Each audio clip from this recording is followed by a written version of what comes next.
And can you agree to the recording? I just did. Cool.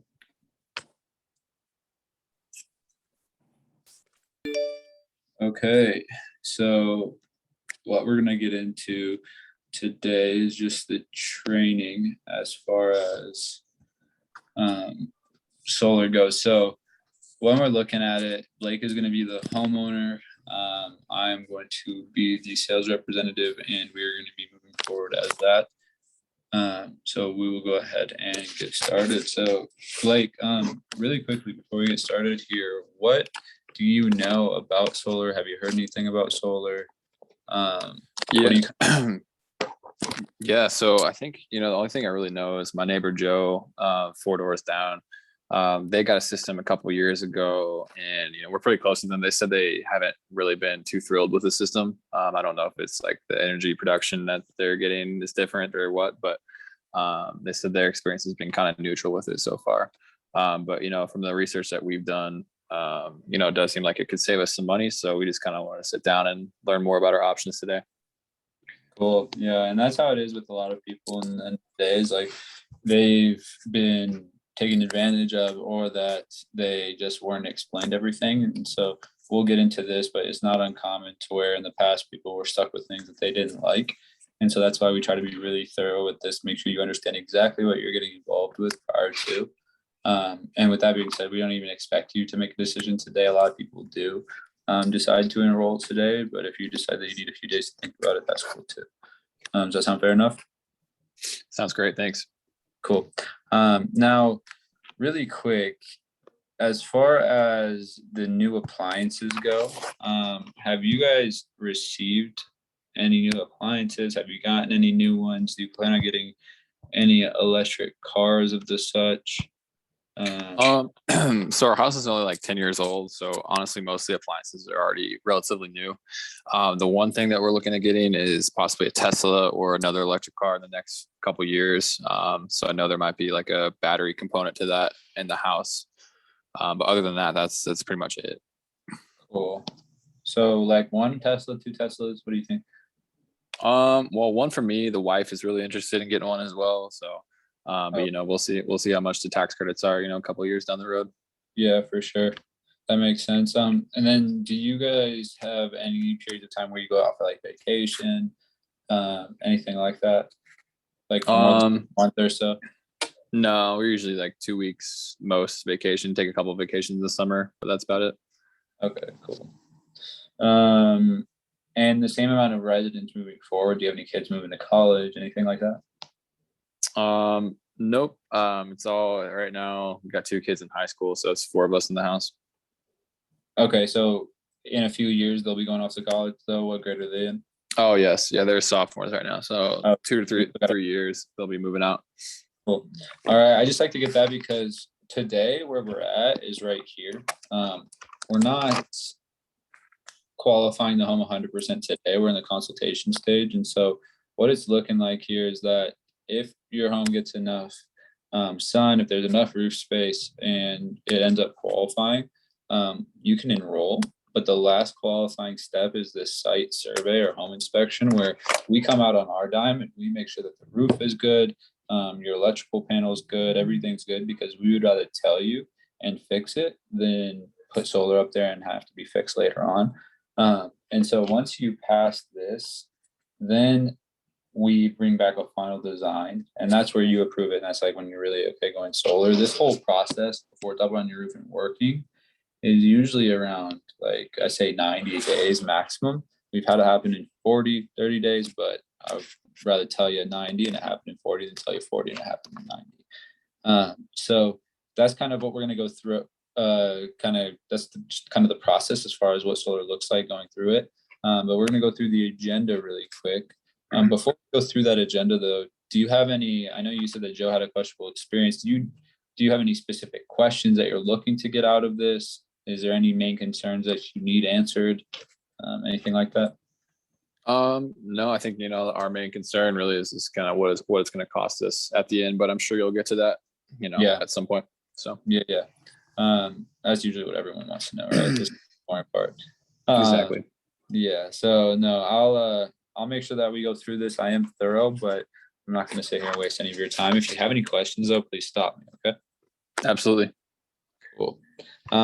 So as far as looking at the agenda, we're going to go through solar works and why there's no upfront cost, because there's some funding behind that. And so in the past, you had to put down a bunch of money, but now it doesn't cost people anything. So there's rate increases and why, and that's actually to help with the renewable, and the net metering and time of use are what's being applied to basically make it applicable for homeowners without needing batteries, because batteries are really expensive right now. And so net metering is how we got around that. And I'm going to get into that. Have you ever heard of net metering before? A little bit. We saw something in the mail about it a couple years back, and I think they're charging us based upon that now. Yeah. There's a fixed service charge for the meters. And so they just switched everyone to digital. And so that's what's going on now. It used to be like the analog, like the clock. So we'll get into that. And then why so many homeowners are choosing renewable. It's just basically because there's fixed rates. There's no upfront cost anymore. And in the past, there were liens. And so if you wanted to move, you couldn't. You had this big lump sum you had to pay off, but now everything's fully transferable. So it's really just a utility switch. There's no money out of pocket. And since solar power is something we have to pay for anyways, you're not buying anything new. You're just reallocating your funds to something that's cheaper and more efficient. So we'll go over that, and then who we are, and because I'm just some random guy, right, that came in, and then your options. From there, you will have a pretty good idea. It's pretty black and white. Really makes sense or it won't. If it does and you want to enroll, it's just a simple submission process, and then we schedule the site survey to see if they end up qualifying the house after that. But the submittal process we can get into. It's really simple, and no one's expecting you to do that today. But if you want to, a lot of people do. So we'll get into it. Yeah, that all sounds good. Cool. But really quickly, do you know on average what you pay for your utility bill? On average right now, we're spending about $150 a month. Cool. Okay. So 150. Cool. So solar works and why there's no upfront cost, it really came down to years back this was passed. And so the Clean Power Plan, it protects the environment, the health, and the economy. Essentially what it was meant for was just for health guideline standards, as well as regulated all the utilities, because of they're the ones that produce the most pollution. And so what's going on here is they essentially said that they're going to regulate utilities so that this stuff doesn't happen. And so this is disposable coal ash that was actually pushed into the ocean after Hurricane Florence in the Carolinas. And so they moved the rules back to where now they have to be hundreds of miles off the coast to even store that, so things can happen. And then obviously people understand that this is a main part of the pollution. And so they were starting to look at things and what they could do to kind of combat this. And so they came up with the renewable portfolio standard. Have you ever heard of the tax credit? Yeah, it's like 20% or something like that. Yeah, 26% now. So it used to be 30, now it's 26%. And this is where the federal government gives 26% of anyone to whomever of the total system cost, whomever that installs it. So big corporations, that's why you see them doing it. We actually got this from Germany, and so they're 80% renewable now. They've been doing this for a lot longer than us. And so that's why you might have seen that California is now requiring solar power for all new homes being built. They're building with outfitted for solar and even with solar a lot of the times. And so people started looking at it, and the governor even got on board. So zooming a little bit more into Excel and Colorado specifically, after all that was passed, the governor said, I'm going to hop on board and pass the 11 clean energy bills, saying he wants to be 100% renewable by 2040. And Excel followed it and said they want to be 85% by 2030. So with that, it kind of inspired more and more people to take a look at it. And so that's why all the IKEAs have gone solar, right? Targets. It's because on top of the state's mandates in a lot of these states, as well as the federal tax credit, these companies have really good accountants. And so they're not going to do something that financially hurts them. And so in the past, it just used to be, hey, I know Bill down the street and he had solar. But now, since all these big corporations are doing it, people are like, okay, the technology's there. It's not that the technology doesn't work anymore. It's just that we need the right information about what's actually going on. And so that's why a lot of people have actually started taking a look at it. And all they're trying to do is they're trying to transition it from a centralized grid to a distributed grid. And this is just where you had one spot that gives all the electricity. But the problem was that if you moved out farther and farther from the power plant, the more expensive and the harder it got to provide that power. And so now with individual power plants across the whole network, it's easier to transmit power and move it across the grid. And so it's a smart connection network. Now, does that all make sense so far? I know that I just went over a lot, but does that make sense? Yeah, it does. So quick question. So you're saying in regards to the tax credits that these companies are taking, so would I be able to take advantage of this, or is that something that like you guys take advantage of, or how does that work? Yeah, so solar's not a one size fits all anymore. And so they have multiple options, right? You can still buy it if you want to and finance it. They have the lowest interest rates out of all the loans in the US right now. It's like 1.49. And so that's a really good thing if you want the tax credit. There's no money out of pocket for that, and it's monitored and maintained and warranted for you still. The difference is that in the past that was the only option. So now you also have an option for utility with Sunrun, where you can not only get solar, but you no longer have to buy it. And Sunrun would claim that tax credit. And that's for the people that just don't care. Some people want it, some people don't, but most everyone wants solar. And so that's why they had to provide more than one option. Okay. Makes sense. Yeah.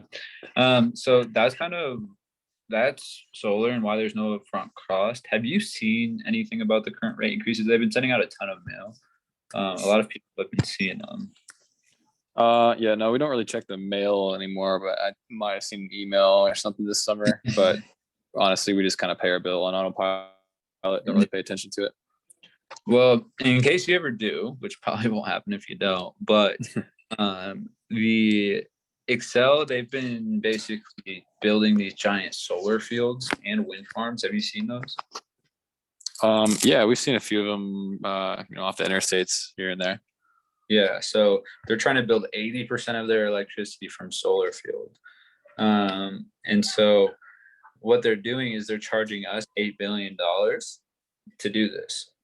And it also came in a rate hike of $52 million for those new smart meters. And so they installed this on the side of your home. They actually sent out these mail inserts showing that they were gonna, but they used to be the old school analog meters where they could only run one way. But now they're digital, so that way they can track it via the satellite, and they can see exactly when you're using your electricity and charge you different times of day. And so that's what the time of use structure is. And so we're going to be getting into that. But have you noticed this meter on the side of your home? Anything like that? Yeah, like I said, we've been here for about 10 years. So I think I remember them coming out a couple years ago and replacing it. Yeah. And, some people saw it, some people didn't, but this just that way they don't have to come in your backyard anymore. Cool.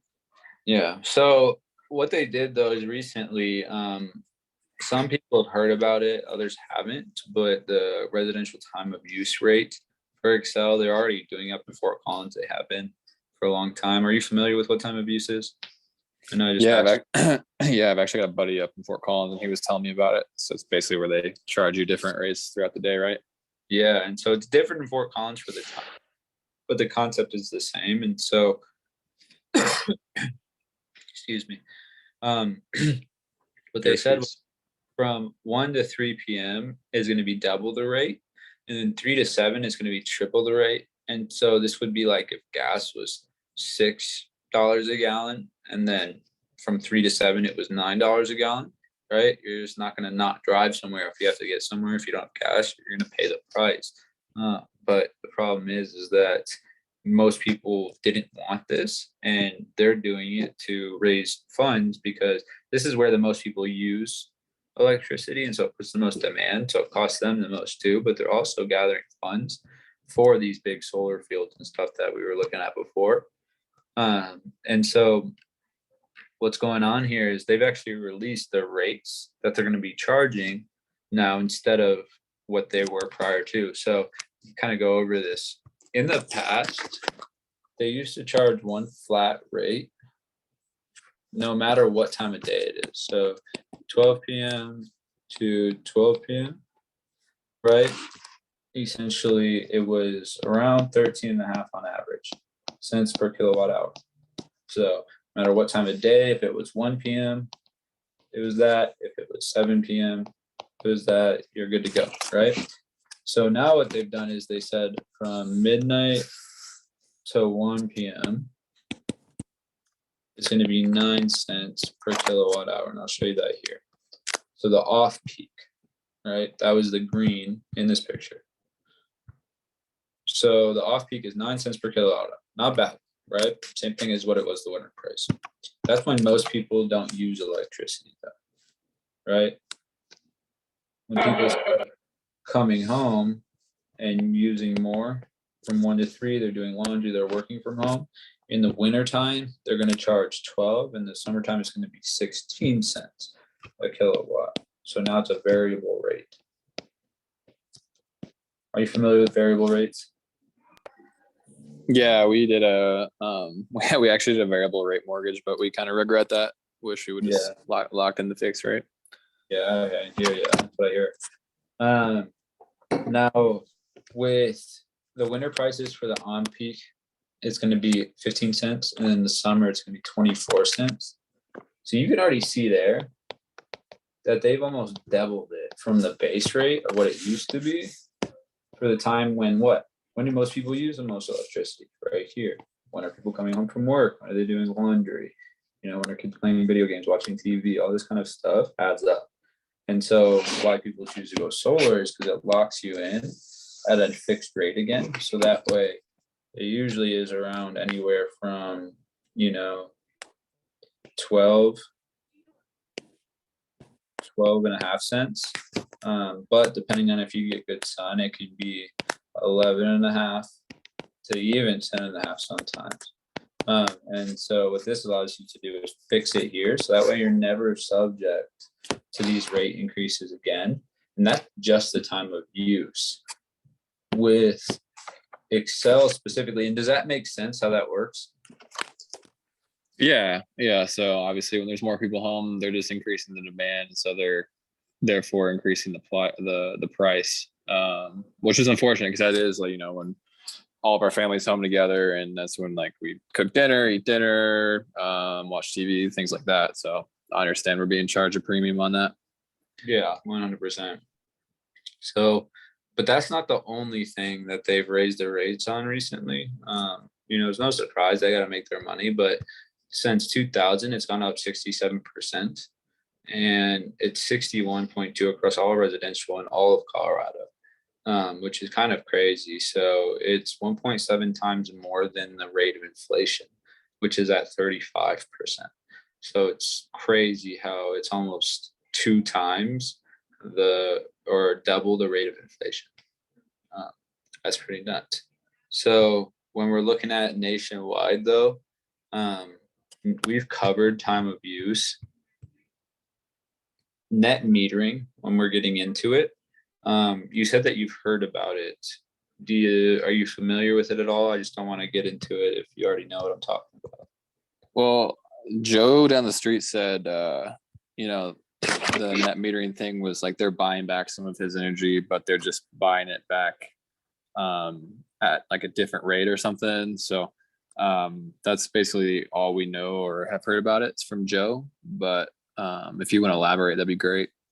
Yeah, for sure. So what it is it's a way that we kind of can store the electricity, so to speak, with the utility. So in the past, you had to essentially buy a battery or had some storage system or whatever, or it was called clipping, where whatever your system produced but you didn't use, it just was wasted. So that was a thing back in the day. where you just have to use it when it's produced or else you're screwed. Now what they've done is with the solar system, all they're doing is transitioning from a basically like we were talking about that centralized grid where you have to ship it through these power lines, which they actually released showing that it's 36% of your bill. And so if you can see here, it says that if your residential bill is $67, 64% of it is for the electricity, while 36% or $24 of that is covers the cost of having it delivered to the home. So that's pretty nuts. And so what solar does, it allows you just to generate it here instead of having to pay for the shipping, which then makes it cheaper. Does that make sense? Yes. Cool. Now, as far as how it works is we just install the panels, those produce the electricity. We have an inverter, and then you already have the net meter in the main panel. Now, we also add another meter to monitor it, so that way you don't have to. So if anything ever happens to it, we know before you, and we'll get in contact with you. But for example, your electricity, let's say it, for round numbers, let's say it produces 100 kilowatts, but you only use 50, you have another 50 that has to go somewhere, right? And so what happens is when it's produced, whatever you don't use goes back to the grid, and the surplus is credited to your utility account. The reason why it's to your utility account is so that way when at night, when you need that electricity that you produced and you've been producing all day, you can pull it back and use it. And so that way it's like a virtual battery. And it works the same way actually from month to month. So if we were looking here, I'm not going to draw out all the months for time's sake, but the solar system produces right around here. And so there'll be months where you use less than what the solar system produces. So you'll have this extra here. And same with here, same with here. And so that'll actually go into your bank. Then when because there will be a month or two where you use more than the system produces. So that way you can pull it back and then use it when you need it. So then you can pull it back. And that way it applies it, so it offsets. Does that make sense? Kind of like rollovers. Gotcha. So are you saying, Doug, that am I still gonna have two bills and they're gonna be crediting me? So Excel's gonna be crediting me on one, and then I'm gonna be paying you guys on another, or how does that work? Yeah, so just like you have an online account or whatever, we get you set up with all of that. But with Excel, you would still have your gas bill because we only cover the electricity. And so with that statement in your gas bill, it would just show you your surplus of what you have. And then if you ever need more electricity, we try to size it to produce enough to what you need. But sometimes people can only get, let's say they use 10,000 kilowatts, but they can only get 75 or 7,000 from the system because of shading. There'll still be 3,000 that they'll have to get at Excel's rate, but they like that because it's better than all 10,000 at that rate. And so some people end up choosing that. And if you ever use more than the system produces, you're not without, you just get billed what you're currently getting billed at. But you get to protect majority of your electricity at the cheaper rate. Gotcha. Okay. So another question. So what if there's a month where, say, we produce more energy than we use, and we still have our Excel gas bill, right? So can we credit that to like our Excel gas bill since it's like the same company, or is that how does that work? There's been rumors about that. I haven't got 100% verification on it yet. And so they do that up in Fort Collins with the water. And so there has been rumors, but I don't want to give you a solid answer on that yet. But I know that they do give you 1 for 1 kilowatt hour. So if it's 1 for 1, okay. Yeah, exactly, for 1.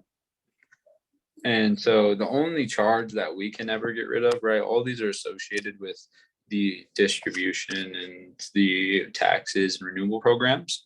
The only charge is this top charge, the service and facility charge, and they actually released why they charge that. And so essentially it recovers the cost of the meter reading as well as recovers fixed costs with associated Excel's investment. So they just need to recoup their investment. They're allowing you to go solar. But they show here that renewable energy standard that's charged here, the standard adjustment charge, they're showing that it's back in 2004, they said the utilities had to obtain 10%. Now we're at 85%. And so it's financed by the 2% charge at Xcel and Retail Color energy bill monthly. So it shows you that this is actually going towards the program that you're applying for. That makes sense? Interesting. Okay. Yeah, all makes sense. Cool. So that's net metering and time of use. Now, why so many people are choosing renewable, it's really just because if you have to pay for something, right, you're not buying anything new, you might as well pay less if you're getting the same thing. I don't know anyone that would say, hey, I want the exact same quality of something, but I want to pay way more, right? I want to pay 36% more. And also I want rate increases, right? And so what would happen if Xcel said they're going to raise their rates 10% tomorrow? Yeah, that'd be unfortunate. Right? We would just have to pay it, right? You're not going to not pay the light bill, right? And so another reason why is because homes with solar panels sell 4.1% more. And so this is from Zillow. Also, they showed that people pocketed 21% above the expected value.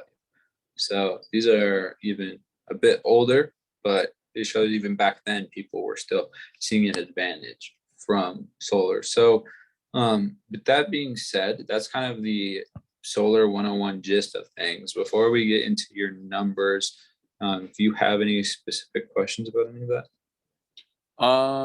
I know you just mentioned, it increases the ROI or the selling value on your home. And yeah, my only thing I was going to bring up towards the end is, once the kids, go off to college and stuff, the wife and I are thinking about downsizing, moving houses. So like, are we going to be tied to the solar system in any way once we move, or like, how does that work from a moving standpoint? Because that's our only concern right now.